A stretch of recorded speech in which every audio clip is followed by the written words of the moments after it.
नमस्कार, news today में आपका स्वागत है और मैं हूं आपके साथ तबरेज अगवान।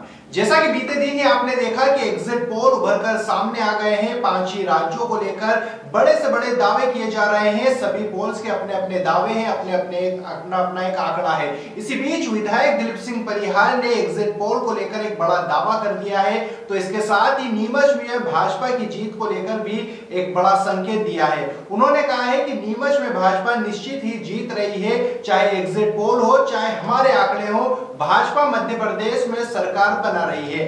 देखिए खास इंटरव्यू राकेश सोन के साथ और विधायक दिलीप सिंह परिहार के ये बड़े दावे। नमस्कार, नीमच एग्जिट पोल आ चुके हैं। एग्जिट पोल में कहीं बीजेपी को बढ़त बताई है तो कहीं नुकसान पहुंचाया जा रहा है। नीमच में भी कोई 3 सीट कांग्रेस को जिता रहा है तो कोई 2 सीट जिता रहा है। हमारे बीच इन तमाम मुद्दों पर बात करने के लिए हैं नीमच के विधायक और भाजपा के उम्मीदवार दिलीप सिंह परिहार और भाजपा के वरिष्ठ नेता राकेश भारद्वाज। भाई साहब क्या कहेंगे कि आज आपकी विधायकी का आखिरी दिन है या ये कार्यकाल इस साल और बढ़ेगा? नीमच टुडे का नमस्कार राकेश जी। जनता के हाथ में रहता है कार्यकाल बढ़ाना जी, और जब जो लोग अच्छे काम करते हैं उनका कार्यकाल जनता बढ़ाती है। और मुझे ये आत्मविश्वास है कि जनता मुझे वापस आशीर्वाद देगी और मैं नीमच का वापस सेवक बनूंगा। निश्चित ही कल परिणाम आने वाले हैं। एग्जिट पोल आ रहे हैं पूरे देश के 5 प्रांतों के, और हम देख रहे हैं कहीं भारतीय जनता पार्टी का कमल खिल रहा है, कोई बढ़त बता रहे हैं। और आज तक का हम सर्वे माने तो उसमें तो लगभग 150 सीटें बता रहे हैं। तो ये भारतीय जनता पार्टी के लिए सुखद समाचार है। देखिए वैसे बहुत सारे एग्जिट पोल, जैसे एबीपी का एग्जिट पोल कांग्रेस को जिता रहा है, आज तक का एग्जिट पोल बीजेपी को जिता रहा है, और ये एग्जिट पोल ने एक तरह से असमंजस की और कंफ्यूजन की स्थिति पैदा कर दी है। तो कल परिणाम जब आएंगे, मशीनें खुलेगी तो सामने आ जाएंगे।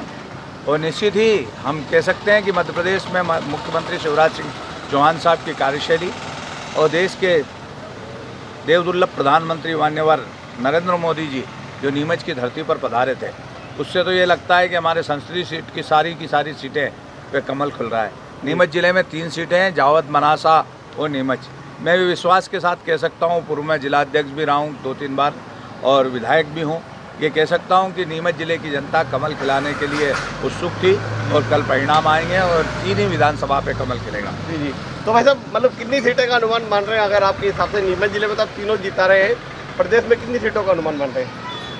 आज 230 सीटें हैं जी, लगभग 130-135 सीटें हैं भारतीय जनता पार्टी के पक्ष में जा रही है। और सर्वे जैसा बता रहे हैं और भी बढ़ सकती है, क्योंकि लाडली बहनों का कमाल जो हम कह सकते हैं उसकी वजह से सीटें बढ़ेगी।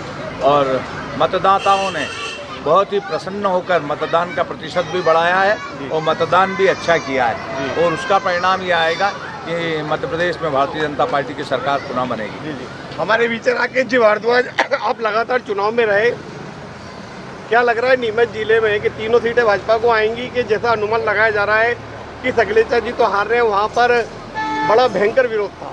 नहीं, भारतीय जनता पार्टी जिले की 3 सीटें जीतेगी, और बल्कि मैं तो कहूँगा पूरे संसदीय क्षेत्र की 8 सीटें जो है वो भारतीय जनता पार्टी जीतने की स्थिति में है और मध्य प्रदेश में भाजपा की सरकार बनेगी। एग्जिट पोल को लेके क्या कहेंगे? एग्जिट पोल तो मतलब कंफ्यूजन की स्थिति कर दी है, किसी को जिता रहा है किसी को हरा रहा है। हर एग्जिट पोल अपने अपने तरीके से एग्जिट पोल करता है और उनकी अपनी अपनी गणित होती है। उस हिसाब से भी देखा जाए ऑन एवरेज भी तो भी भारतीय जनता पार्टी जो है मध्य प्रदेश में सरकार बनाएगी। भाई साहब एक कहा जा रहा है कि कर्मचारियों का एक बड़ा विरोध सामने आ रहा है कि कर्मचारियों ने सरकार के खिलाफ वोट किया है क्योंकि पुरानी पेंशन की जो मांग थी वो पूरी नहीं हो पाई।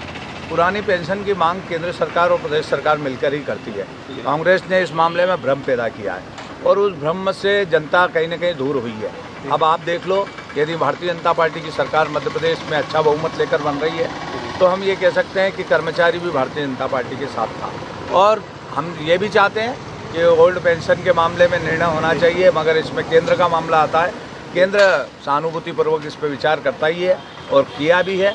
और जब हम देखेंगे तो अभी लाडली बहनों का कमाल अलग नज़र आएगा। और आज देश के प्रधानमंत्री जी ने कहा है कि हमारी कोई जाति नहीं है, ये भारत देश हमारा है और इसका सर्वांगीण विकास करना हमारा उद्देश्य है। इस देश के नौजवान, मातृशक्ति बहनें और हम देखते हैं गरीब वर्ग हो या हमारे देश का किसान हो, उन चारों वर्गों को लेकर जाति पाति से ऊपर उठकर भारत का गौरव बढ़ाने के लिए देश के प्रधानमंत्री जी काम कर रहे हैं। निश्चित ही उनके नेतृत्व में भारत पुनः विश्वगुरु के स्थान पर आएगा। भारत आज शक्ति संपन्न राष्ट्र बनकर खड़ा है।